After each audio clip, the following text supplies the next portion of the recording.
Hey folks! So, you know how we sometimes hit you with those brace yourselves warnings before things get wild? Well, buckle up because today's ride is something else. Indeed, Ryuji. Today, Akechi-senpai and Dr. Maruki have taken their philosophical debate to an extraordinary length. It's quite the intellectual marathon. Marathon's right. I mean, I get the whole pondering the mysteries of the universe deal, but man, they really dove deep. For those who might prefer to skip the existential deep dive and jump straight into the heart of their confrontation, you might consider forwarding through the first 10 minutes of the debate. But seriously, what could those two possibly fill one effin' hour with? Can't be just about snacks, right? Who knows, Ryuji? On another note, if you're tuning in before episode 51 has made its debut, rest assured, the sequence of events will still make perfect sense, and everything is under control. It seems there was a desire to align this pivotal encounter with a significant date in your world. A nod to the very choice that defines our paths. We hope this episode resonates with you.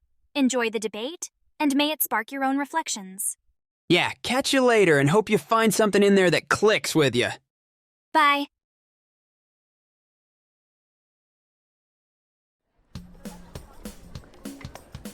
Okay, Akichi, today's mission is to find you the perfect Nintendo Switch, some games, and your own version of Minecraft. We have a lot on our plate then. Lead the way. Let's pick something with lots of action. Alright, first things first. What kind of games do you like? Mystery, action, adventure, or maybe something strategic? Something strategic does sound appealing, but I'm open to suggestions. How about Fire Emblem? It's got strategy, a great story, and you get to command an army. Plus, the characters are super cool. Commanding an army, you say? That does sound intriguing. What about... Pokemon intrigues you, huh? Never pegged you as the type. Well, all children my age had it in school, except me. Always wondered why it was such a hit. You know, playing Pokemon might actually help you raise your kindness stat. Are you saying I'm not kind? Well, you, could use a bit of a boost? Which version do you want? Black or white? They're on discount. And if you buy me the complimentary version, we can complete the Pokédex together and fight each other. Sounds nice. Let's see. The twin heroes. According to legend, they once shared a powerful dragon, but could not decide whether to pursue truth or ideals. The dragon split into two parts, with Reshiram following the hero of truth and Zekrom following the hero of ideals. Well, that's an easy choice then. Ideal or truth. I don't know. Both dragons look pretty cool. I'd have to analyze their strengths and weaknesses. You don't get them until late game, though. So don't bother with the stats of legendary Pokemon. You won't use them in strategy anyway. Really? What do I start with? A Pikachu or something? Ha ha ha, you sound like Sojiro. Come on, I'll brief you.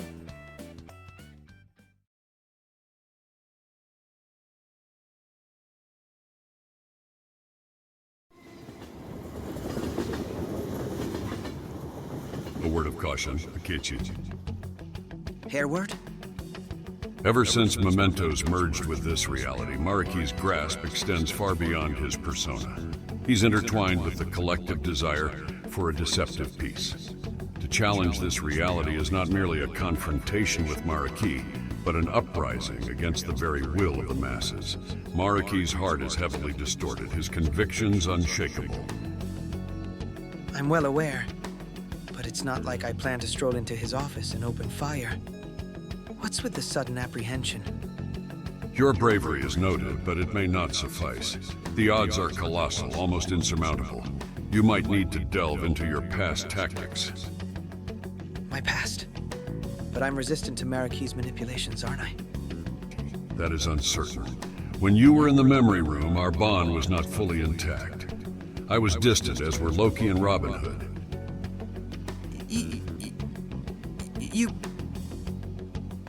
You were aware of them?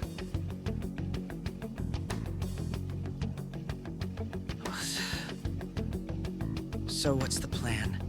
If Maruki brainwashes me, it's game over. The call of truth broke Yusuke free. We could turn our power inward, fortifying our own mind. You mean, in the same manner I turned myself psychotic when facing the thieves? Why didn't you tell me about that when we were in the cognitive world.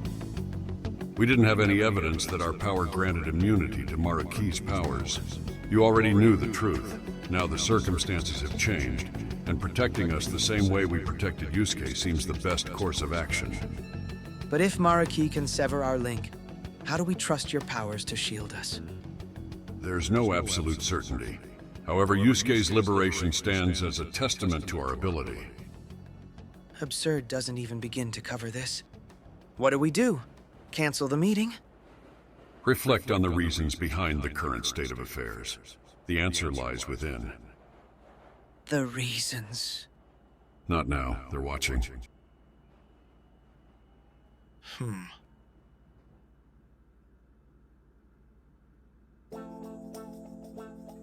Akechi-kun, long time no see. Please have a seat and take some snacks. I brought some exotic ones from Italy. They're quite wonderful. How are you? Fairly well for a dead man. You look alive to me. Let's see. What did we talk about last time? Oh, right. We could continue where we left off about free will, or we could move on to the subject of your father, Masayoshi Shido. What do you prefer? There's nothing left to say about my father that hasn't been said. And frankly, I don't see the point in this conversation. You're never going to convince me. Free will it is then. Last time, you argued that the existence of free will is impossible to prove. For me, it's only logical to believe that free will doesn't really exist. And since your main concern about my reality is that I take away people's agency, I'd like to hear your arguments as to why you value free will so much, so that I can counter them. Do you really have that much time to waste on philosophical debates? Let us say that you are worth the time.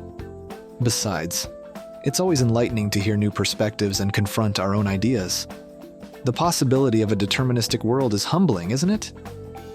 It's been a while since I delved deeply into philosophy. All right, I'll indulge you. Why do you think the world is deterministic and there's no free will? You say it's logical. How so? Thank you. You see, determinism, which I believe in, argues that every event, including our choices, is nothing more than the inevitable result of a long chain of preceding events and our circumstances, like the inexorable laws of nature.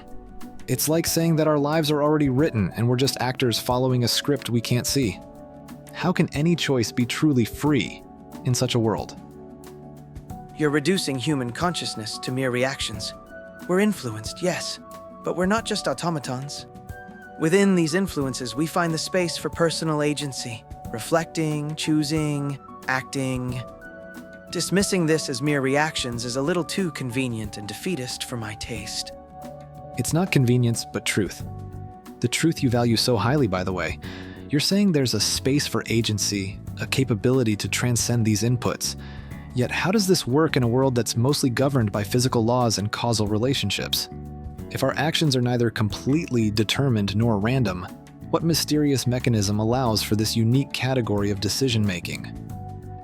It's a narrow point of view. Our understanding of the universe, of the human brain, is still incomplete. There might be room for free will in what we don't yet grasp. Consciousness and awareness of our choices are what allows us to feel responsibility and individuality. It's what makes us humans in the first place. Or are you, of all people, saying that we're not conscious?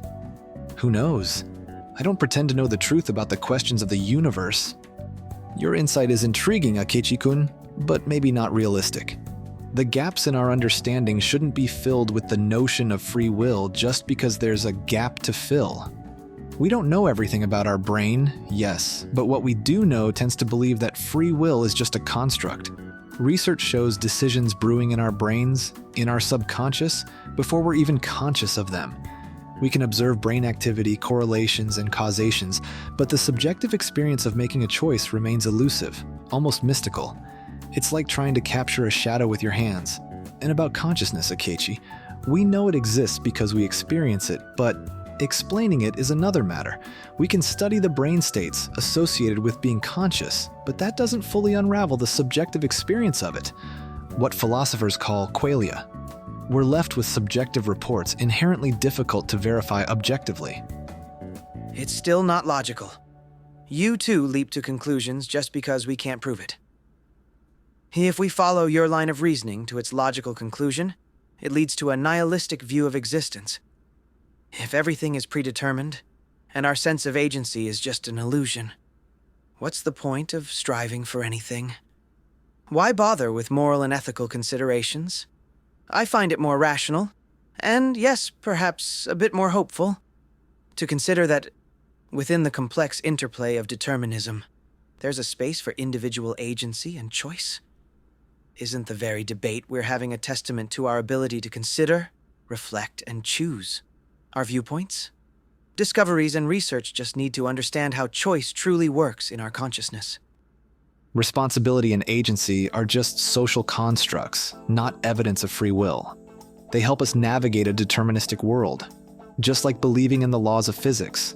After all, we established last time that we can't be aware of what we cannot perceive. What if even the most sophisticated tools we have as humans can't perceive the real underlying truth? Like how normal people couldn't perceive the cognitive world. Exactly. As for the progress of human knowledge, yes, it evolves, but it does so by uncovering deeper layers of the deterministic fabric, not by proving its non-existence. The hope you speak of, the belief in free will, is comforting, no doubt, but comfort doesn't equate to truth. And regarding our debate, isn't it merely an exchange of ideas shaped by our unique experiences and neural configurations? The fact that we can have this discussion doesn't prove free will. It simply highlights the complexity of human interaction within a deterministic framework. How do you reconcile the richness of human thought and creativity with pure determinism? What distinguishes us from objects or vegetables?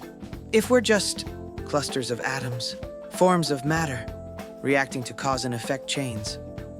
Well, human behavior is just the result of very complex variables. Genetics, experiences, environment, they create seemingly unpredictable and unique results. Creativity can be seen as the brain's ability to recombine existing ideas and experiences in novel ways. This ability is a product of the brain's structure and function, both of which are governed by the laws of nature. The feeling of choice? It's part of this complexity, not proof of free will. Maybe the only difference we have from inanimate objects is that our brains trick us into thinking we are different. But maybe we're not.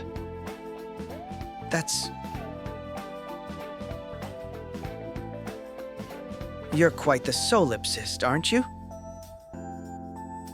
All right then. If our sense of making choices is merely an illusion, why does this illusion exist? Evolutionarily speaking, the development of a sense of agency and the ability to reflect on our choices has been crucial for our survival and progress as a species.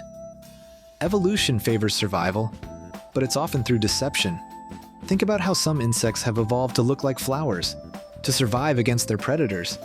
And just because a trait is beneficial doesn't make it true.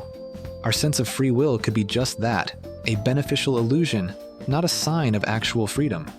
Where I do agree with you is that if we accept that our thoughts, feelings, and actions are the results of deterministic processes, it leads to a somewhat disquieting conclusion, that our lives, our struggles, our triumphs, and even our concept of self are just complex interactions of matter and energy.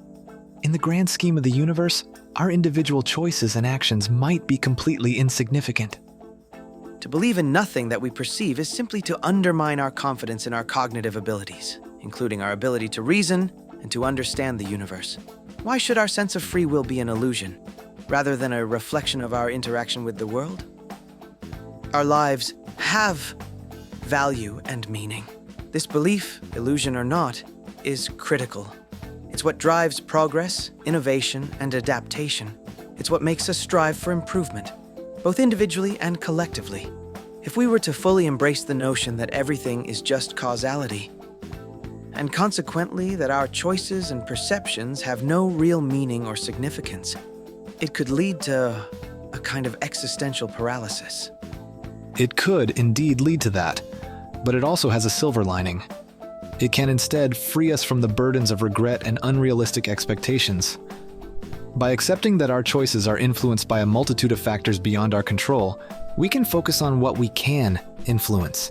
We can strive for change and improvement, not because we believe in an illusory free will, but because we understand our place within the complex web of causality. It allows us to be kinder to ourselves and others, knowing that our actions, our thoughts, our feelings are the products of numerous influences, not just an elusive sense of agency. I see where you're going.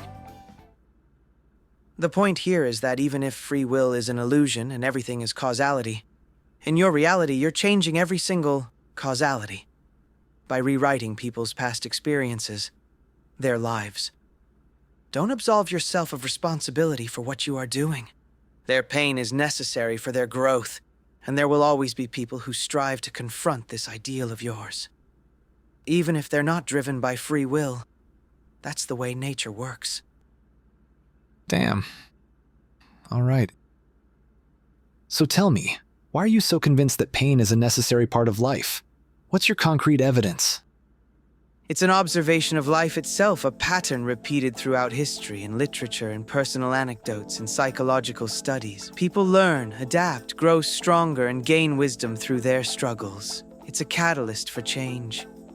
If your argument is based purely on observation and not on any conclusive evidence, then you can admit its flaws, can't you? A world where happiness is the only state has never been observed, so your hypothesis is not necessarily true. It's a syllogism. Yes, pain can be a vector of growth, but that doesn't mean it's the only one. And what if you are disastrously wrong? Should we just wait passively to witness your failure? Forgive my caution against a radical reshaping of human experience based on an unproven hypothesis. Caution against a radical reshaping of human experience, which could be interpreted as, you're afraid of losing your identity, Goro Akechi. That's why you're fighting me so fiercely, isn't it? I can accept that you want to confront me over personal matters, but don't pretend to act for the sake of humanity. Neither your past actions, nor your lack of evidence, nor the flaws in your reasoning indicate that you care about the state of the world. It's about you, and you alone. I've never denied that it's partly personal, yes, but it's more than just me and my existence. In the end, I will free the whole world and make you pay for what you've done, for brainwashing everyone to satisfy your whims. As a therapist, I can't help but wonder then, what made you change your mind? After all, here you are free to exist as you are, cynicism and all. So why the sudden need for everyone to be free? And why the sudden need to care about this world that never gave you anything in the first place? Cynicism has nothing to do with it. The real world, with all its flaws, is what shaped me. As cruel and indifferent as it has been to me, it's where I've found my battles, my purpose, where I felt alive. I'm fighting for a reality that has given me a sense of identity, a place to exist with all my contradictions.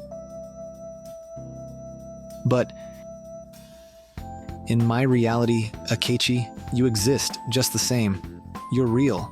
The past months, hanging out with Akira, hanging out with the thieves, taking care of Morgana, learning to cook with Haru-chan, forming a strong bond with Yusuke, becoming friends with Ryuji.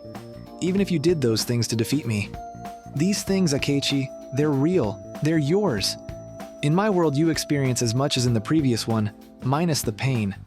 You have the chance to discover life in all its beautiful colors. You felt, you laughed, you smiled, you learned. Not by struggling, but by observing others, through hope and empathy. It's where you rediscovered yourself and now seek a path of redemption or a sense of purpose. It is reality, Akechi. If everyone perceives it as such, then it is no longer an illusion, no longer a lie. Your feelings here are proof of that. Why do you care, really? You were on an actualization tour, right? Why the focus on my case or the former Phantom Thieves case? Did you already manage to make the other 8 billion people perfectly happy that you can waste your time to come back and take care of a bunch of teenagers? I think you can easily guess the reason for my return, considering the hardships your friends are experiencing thanks to you. Yes. Yes, I can. You see, for your reality to be truly ideal, it should be seamless, indistinguishable from the real thing. And yet, here we are, aware of it. Glitches in your perfect world. It's unsettling, isn't it? If even one person can see through this facade, doesn't that mean that your reality is imperfect at its core? And if it's imperfect, what's the point? You're not creating a better world. You're just provoking a different kind of tragedy. I know. You're quite right when you say that my reality is imperfect, and that the main reason for that is the fact that you are refuting it and fighting against it. I'm well aware of that, and that's the whole point of the discussion I wanted to have with you today, Akechi. When you asked me why you'd kept your memories and perceptions intact, I told you part of the truth, that I respected your greatest wish, which was to keep your independence and your memories. But you must have realized that it wasn't just that, didn't you?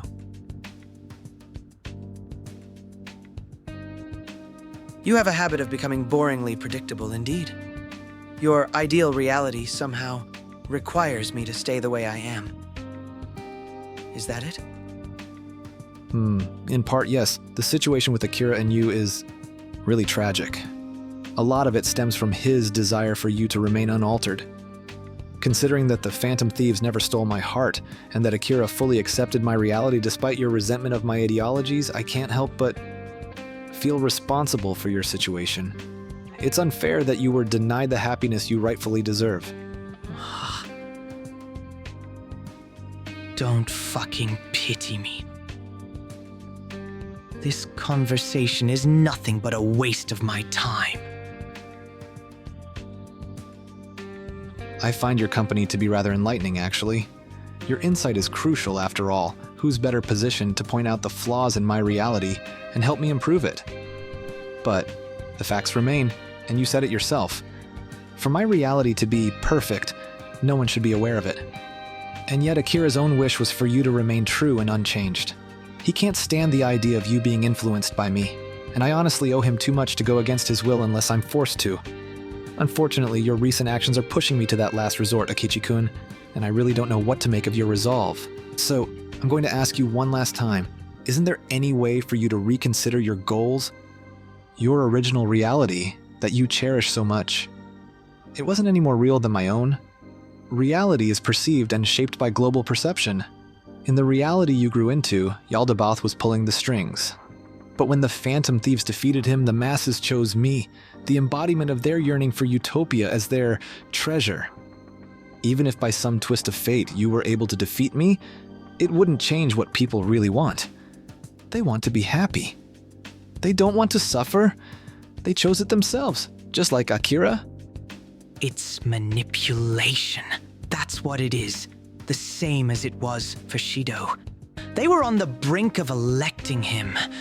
Akira's wish for me to remain unchanged is just his own fight against your influence, a silent rebellion. Why do you think he doesn't want me to change?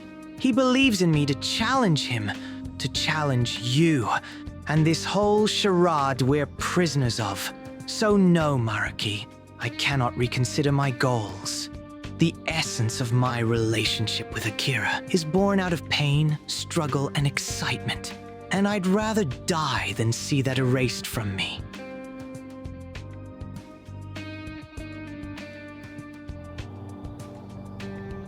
Who are you? You chose not to trust the Phantom Thieves back then, and it didn't work out well for you. Yet you still don't trust Akira's decision now. You stand firm in your beliefs, but believing you're right doesn't necessarily make it true, Akechi. The Phantom Thieves chose the true reality in the end, and I have faith in them. Only Akira didn't. You're creating a world of delusion, a utopia based on ignorance. How can that be right? It's not about right or wrong, Akechi-kun. It's about what people need, and they need relief from the pain and chaos of the world as it was. I offer them that relief. When you offer something, you don't impose. They deserve a choice. Their memories are theirs. But what is choice, Akechi? Free will itself is an unprovable concept. Aren't we all in the end products of our circumstances, driven by forces beyond our control? So causality justifies manipulation? By that logic, my actions under Shido were simply the result of external forces absolving me of responsibility. Akechi, you more than anyone should appreciate the value of a reality where your past doesn't define you, where you're not a puppet to someone else's scheme. But then I'd be your puppet. That's not freedom. I refuse to be manipulated by anyone. You, Shido, my past, or so-called fate. You say that, but you're already a puppet of your past and your perceived need for atonement. You're still being controlled, clinging to notions of earned happiness and a true reality as if they were universal truths. They're not. It's a narrative you believe in, driven by your own experiences, your own pain. Your struggle is just a vain attempt to return to something you think you can control. Stop deluding yourself. No, that's not it. I fight because...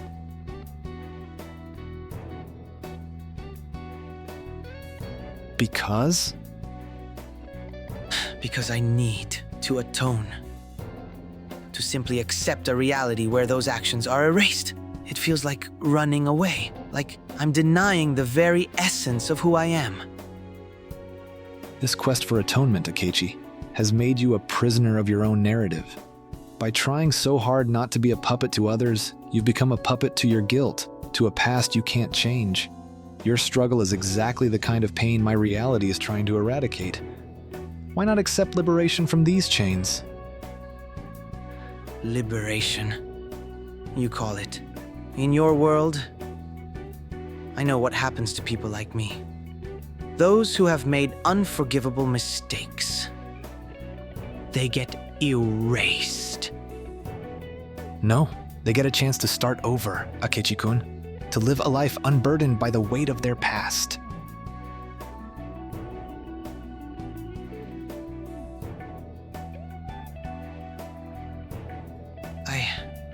I've discovered a true path to peace, one that belongs to me alone. It's by forming true bonds, by trusting others with my unfiltered truth. This growing acceptance in the eyes of Morgana, Yusuke, it's helping me to accept who I truly am, without having to deceive. I am, in every way, proof that real change doesn't require your influence, aren't I? Setting aside the minor detail of your existence being a courtesy of my abilities, yes, I do see your point.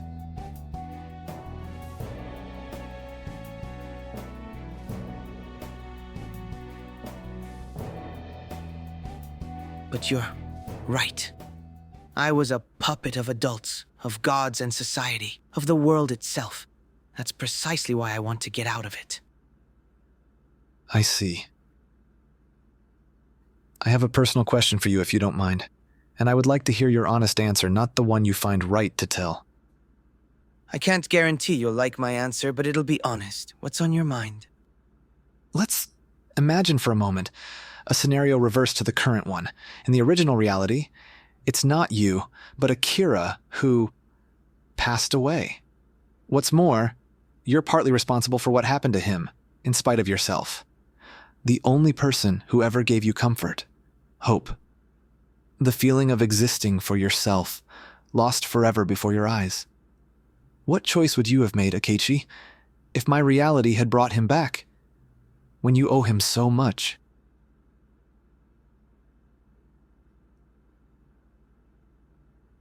There is no point dwelling in hypotheticals. This isn't what happened. And besides, Akira's value to the world, since he was its treasure, is less debatable than mine. But since we're dealing with honesty, I would hope that I'd have the strength to resist, because there would be no value in a version of him that's just a product of my desires, a fabrication to soothe my guilt. I see.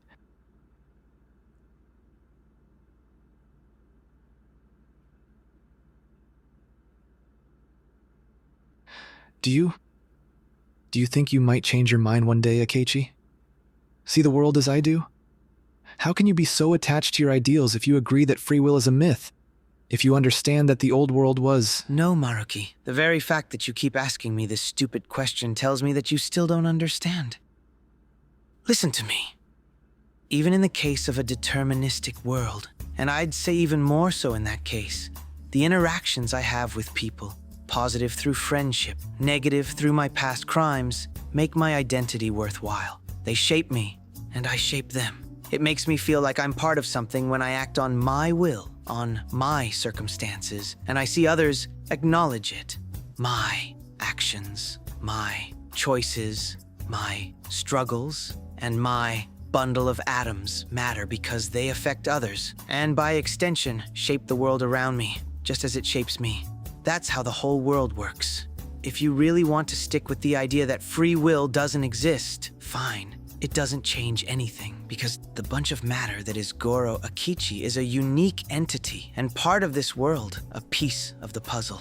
Maybe under Shido's reign, under Yaldabaoth, I was a freakish piece trying desperately to fit in, and my puppeteers made me fit in by making me look like a piece that wasn't me. But I knew what I was. The puzzle you impose, all the pieces are square by default and neatly organized next to each other. Where's the fun in that? Even if you could create a perfect utopia, you wouldn't be saving humanity. You would just create another species of numb, mindless, sanitized clusters of atoms and freeze the world into a perfect picture. It's akin to go back to the time when humanity didn't even exist, and we were just animals content to eat grass and shit on the ground, without a care in the world, just a little more sugar-coated. And the icing on the cake? It would do nothing to cure you of the grief of Rumi's loss.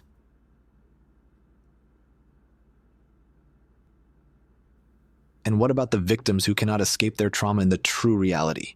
Have you experienced the consequences of those psychotic breakdowns, Akechi? Do you fully grasp the extent of the suffering your actions have caused? We're talking about victims trapped in comas, suffering from PTSD, losing their jobs, enduring mockery and disdain on a daily basis. Countless lives were irreparably damaged.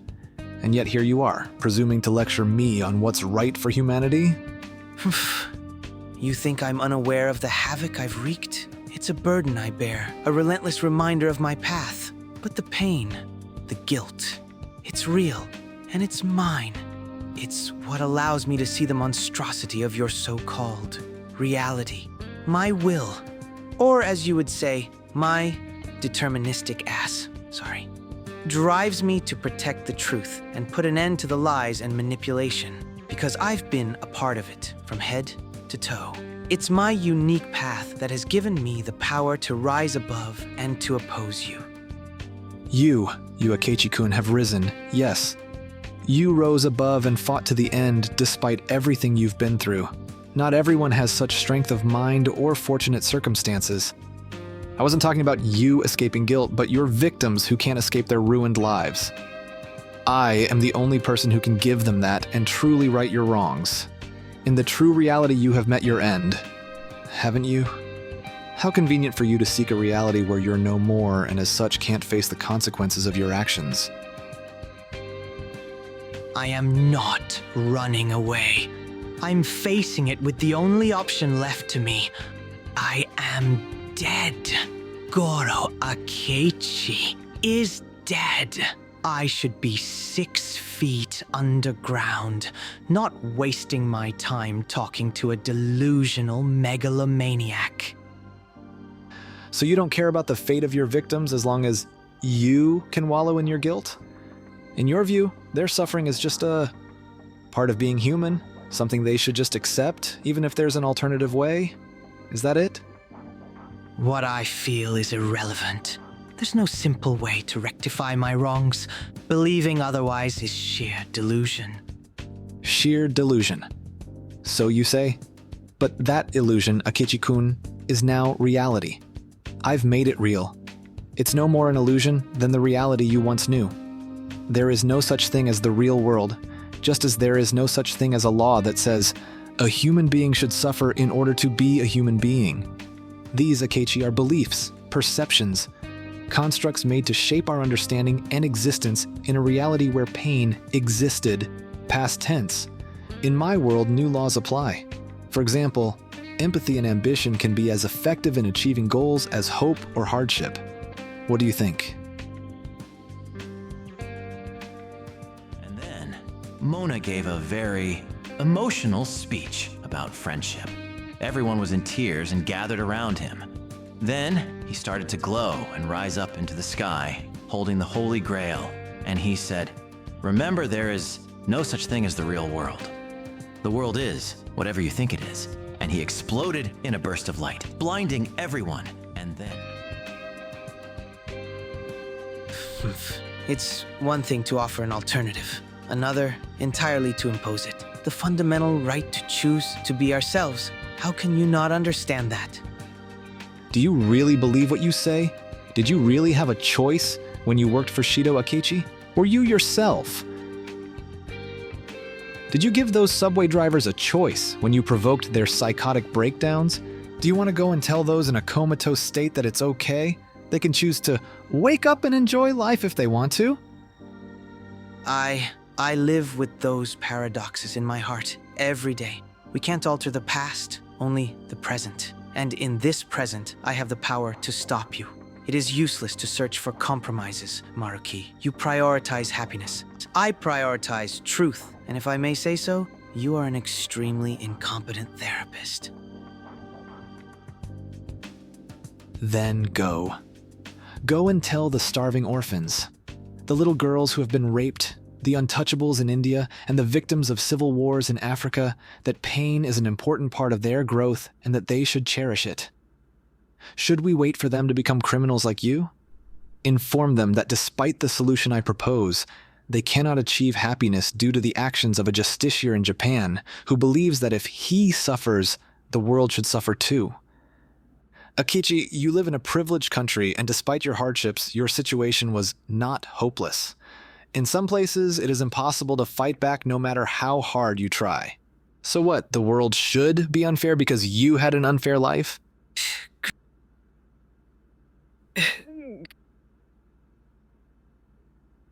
Is this all you can do, Akechi? Bring pain and suffering around you over and over again?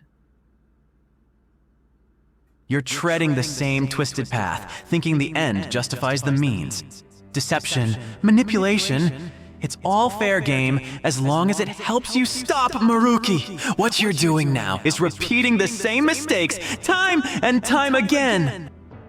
You talk big, but you're really nothing more than a little kid throwing a temper tantrum.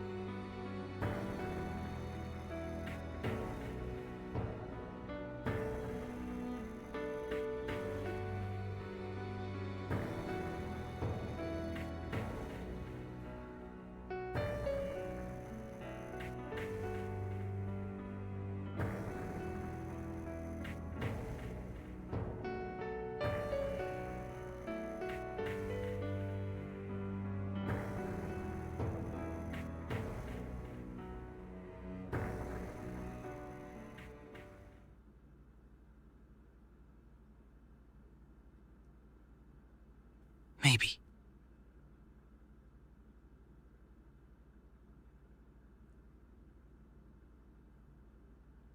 Have you ever wondered why Akira-kun seems so apathetic and numb to everything beside you, now that he is relieved of his mission as a phantom thief? It's crossed my mind, yes. It's as if the removal of his phantom thief identity has left him adrift, searching for something to latch onto. And it seems, for better or worse, that something is me. I can't help but wonder if his current state is a reflection of his true self, or yet another mask he's wearing.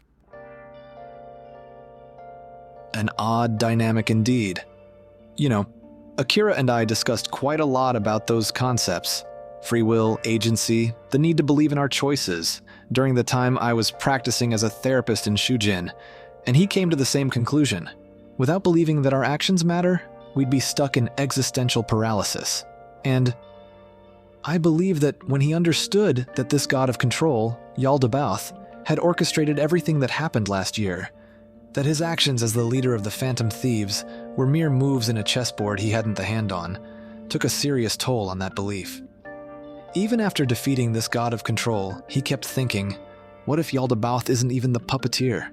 What if everything we know is a meaningless illusion? What if everything is indeed just ruled by causality, and he's stuck ever since?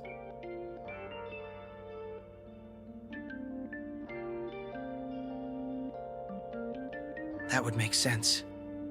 He seems so carefree, so untroubled by anything.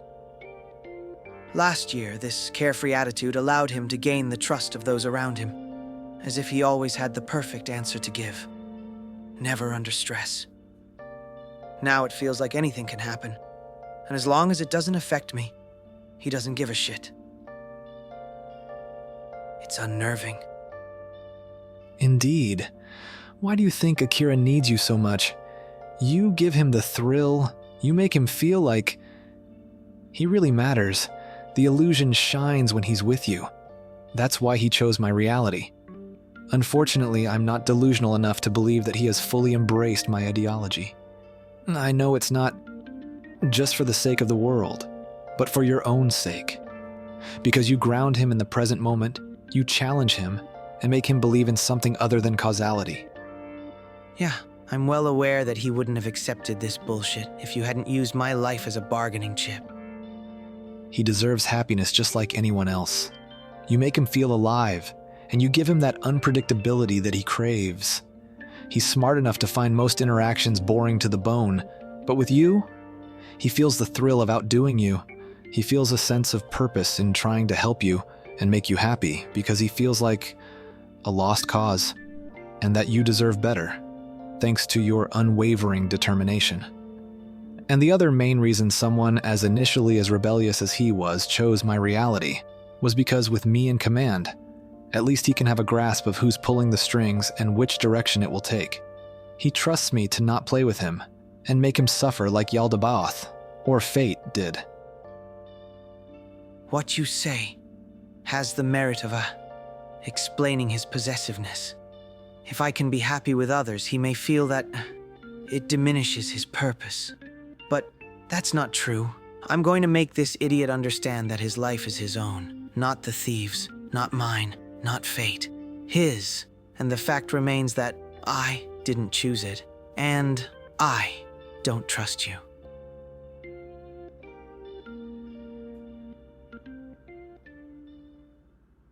Akechi-kun, I believe I have shown great patience with you so far. After all, we made a deal, remember? You helped me gain insight into my reality, and in return I promised to try to help you find peace within yourself. In the course of our discussion, we have established that your pursuit is not as righteous as you made it out to be. However, if you continue to confront me, I will find myself unable to ensure both your unaltered state and the loyalty to the promise I made to Rumi, that I would end the criminality in the world and the tragedies that befell people like her. Do you understand the position I'm in? Yes. Yes. Did you ever think that maybe Akira's fear was a bit justified? That this might be bigger than you? Or me? There's something I've been wanting to ask you. Now that we've wasted enough time running in circles about the legitimacy of your utopia, let's get to the real reason I agreed to meet. I'm all ears. The only reason I wouldn't object to the destruction of your reality is if you're right, that our previous reality is an illusion. Not just because of Yaldabaoth, but because of something beyond that, as Akira seems to believe. No one should control the world like that. Striving to make the world a better place is one thing, but turning people into puppets is another. Neither you nor anyone else has the right to do that. Anyone else? Beyond the god of control? Do enlighten me. You were the one who theorized it first, that this could all be a game, a narrative. Ah, yes, that was quite a philosophical rabbit hole we went down, but it was merely a theoretical argument to make you understand that truth might be subjective. Why such a specific analogy then? A video game. Why does it seem so convenient? What do you mean? I mean exactly that. I think you know more than you're admitting. That it wasn't just a theoretical argument. That in a twisted way, it might actually be the truth. That's Quite a shift in belief for you. You once dismissed it as an unprovable theory. What changed? Evidence. The strange passage of time, the background music everywhere, the fact that people suddenly lost their voices and they came back distorted. Right. I remember you told me that you could read my words. It completely slipped my mind. Can you hear me now? Your voice came back, but it's not the same as before. It's more dull. But there's more. I can perceive absurd things like dialogue boxes or fading to black after certain exchanges with others. I had some disturbing sensations of déjà vu, like time just reset. There's this strange feeling, like a being is watching me, especially during significant moments, but also during mundane scenes with Mona, for example. I even have intrusive thoughts sometimes that have nothing to do with my own thoughts at all. Wow, that's only sometimes you say? Most of the time they're mine. Sometimes they aren't. Even right now, I feel like I am being watched by this entity. Could it be a form of paranoia, perhaps? I'm not paranoid. You're the architect of this altered reality. You originated this theory. Do you really expect me to believe that you don't notice these discrepancies as well? That your persona couldn't have caused them? Azathoth? That's quite a wild assumption you're making here, but I assure you it's not my doing. My ability to alter reality does not extend to such metafictional elements, and my experiences remain consistent with the reality I've created. However, your revelations are fascinating. When did you start noticing all this? It feels like it's always been there. But before your reality took over, I never questioned it. Everyone else seems oblivious even now. The only thing that's changed is the constant monitoring. After talking with Akira, he sensed it for as long as he can remember. But for me, it started when your reality took hold. That day at LeBlanc, with the Phantom Thieves, I saw it. Or rather, felt it. Something or someone watching, mocking us. What I now think was the player. I was an emotional mess then, wanted to throw Akira out the window, so I kept silent. But I saw in his eyes he was seeing the same thing. At that time, I was convinced that it was just another side effect of your reality. But lately, too many coincidences have piled up. Well, but if it's all a narrative, then your awareness would just be part of the script. It's fascinating. Or it's not a narrative at all, and you're experiencing a new layer of reality. It's a complex idea, but not entirely implausible. In the field of cognitive psychology, there's a concept called metacognition, thinking about thinking. What you're experiencing could be a form of meta-reality, being aware of the reality of our existence. So you're saying that these disturbances I'm experiencing are a natural part of our reality? Why doesn't anybody else notice them? Why don't we question the Big Bang or religious genesis? Some things just are, and we don't dwell on why. The same goes for the anomalies you're experiencing. Or we're part of a video game and the narrative has made you aware of it. It could be both or something else entirely. Well, why me though? Why now? I can't say for sure, but you are quite unique. Your heightened awareness in my reality might have some side effects. After all, you're a paradox in this world. Maybe the power that allows you to awaken Yusuke to the memories of the old world also gives you other abilities? If even you, the one who altered reality, don't have the answers, how am I supposed to understand what's going on? What use are you? Well, I can offer you solace by saying that, fictional or not, it doesn't change anything, does it? In a deterministic world, the difference between living a real life and following a scripted narrative might not be as significant as you think. But think about it. If causality dictates every aspect of our existence, then every decision we make, every path we take, is predetermined by a series of prior events. In essence, we're all following a script written by the universe itself, as I said before. What difference does it make whether your mind is responding to someone writing your story or the laws of nature dictating your neural impulses? You have no control over either of those things anyway. So So you're suggesting that my realization, my awareness of being a fictional character, could be the same as any other individual coming to terms with the pragmatism of a deterministic reality? Exactly. Whether it's the universe or a narrative designer shaping our path, the concept remains the same for everyone. The key difference in your case is awareness, especially in this strange, metafictional way, not the nature of your existence. But there must be an underlying truth. A real world. Yaldabaoth, as elusive as he was, existed in some form. If I'm a character, then the writer or the player, the one pulling the strings, he exists somewhere. He has to exist somehow. Sure, they may exist, but consider the possibility that they too may be part of a larger narrative, just as much a construct as you are. It's a never-ending cycle, isn't it? Almost maddening when you think about it. Oh goodness, I'm becoming insane. Following this line of reasoning just leads us down a useless rabbit hole.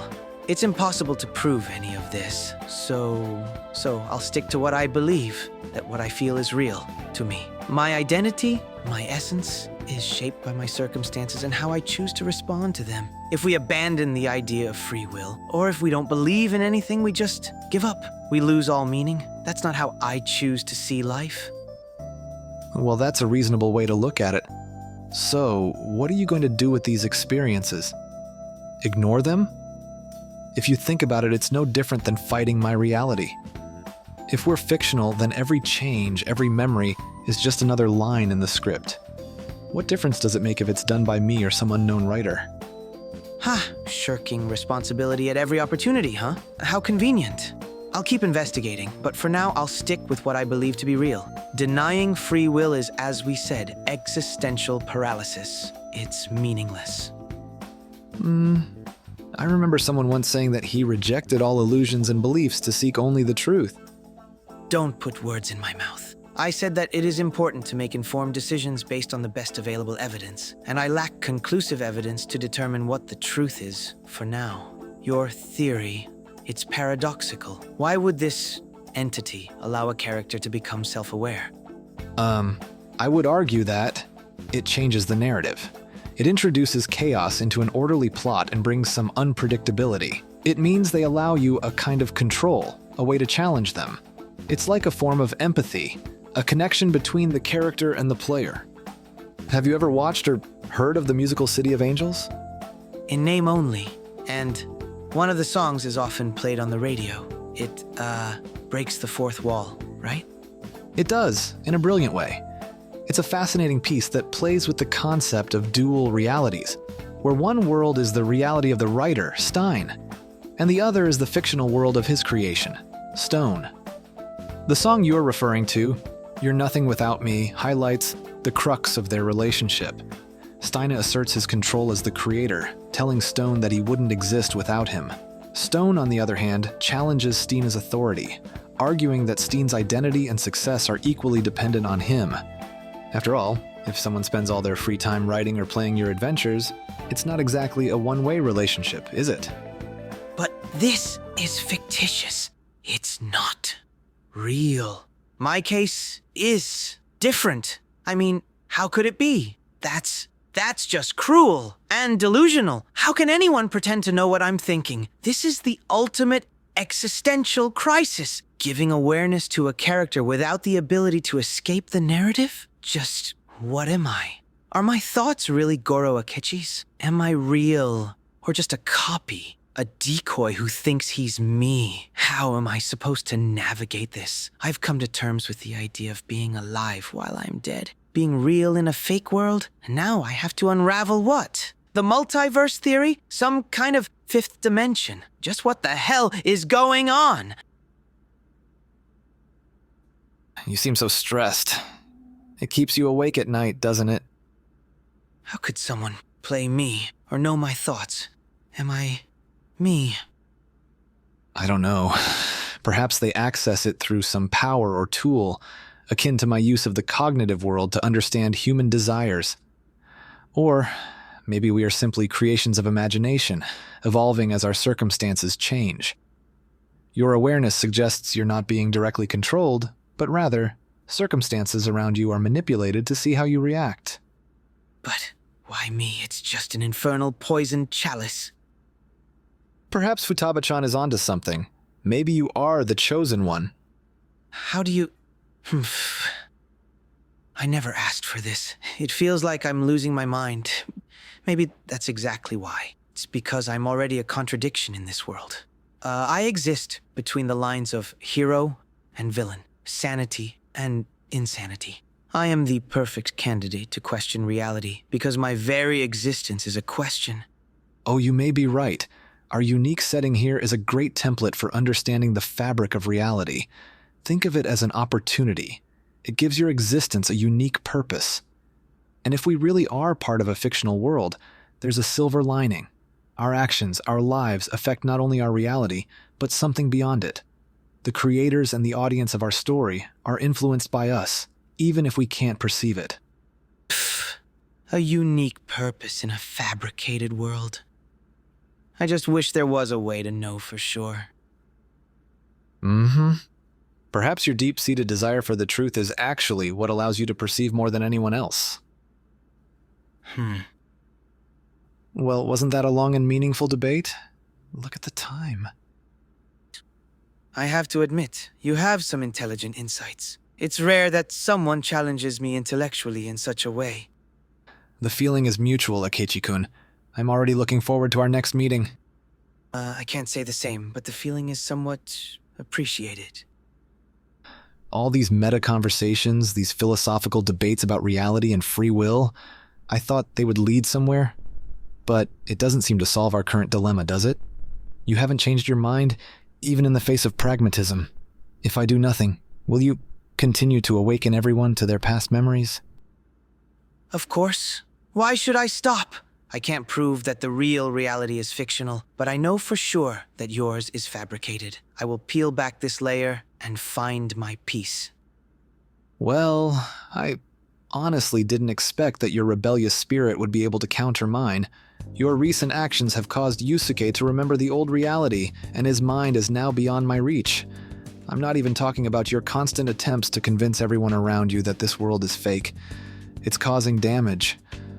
Damage that I can no longer afford to ignore. I've tried everything. I'm truly sorry. Are you thinking of brainwashing me? I'm really sorry, Akechi. I didn't want it to come to this. But I must take action now, since words alone have failed repeatedly to resolve the situation.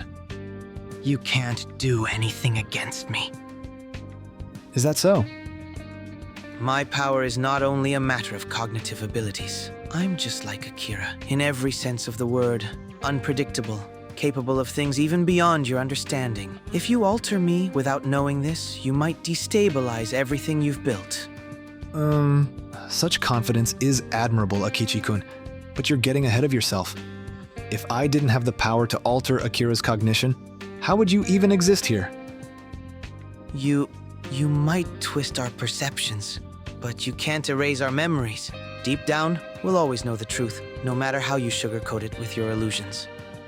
Are you so confident to bet both your and Akira's lives on that belief? If you had the power to do that, you would have used it by now. No.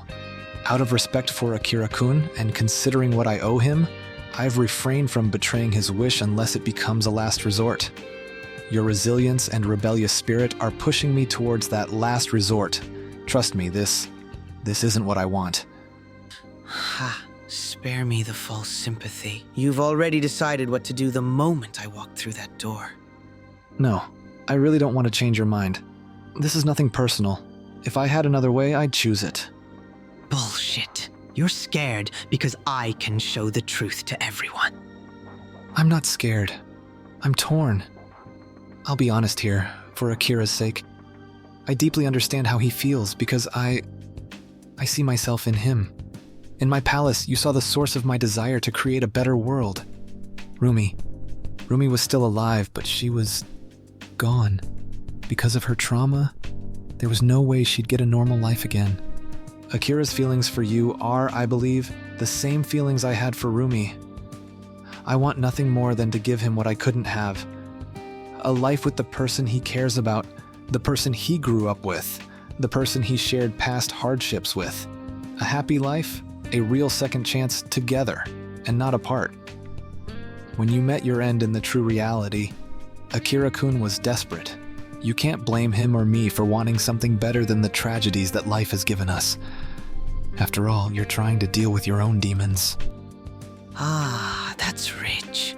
Seriously, do you hear yourself? You could have had a life with her. You just chose not to because once again you're a coward, incapable of facing the truth. You feel guilty about how you brainwashed Rumi because you know it wasn't the right thing to do, that you just put her in a dream, and that she would never be truly, genuinely herself again. Yes, you relate to Akira, but not because you want for him what you couldn't have. It's because you mourn her, and you can't move on because you know that all the illusions in the world will never be strong enough to extinguish the truth. Don't you dare. Your struggle to find happiness in my perfect world only proves that I'm right. Rumi is happy now, truly happy. But you, unchanged?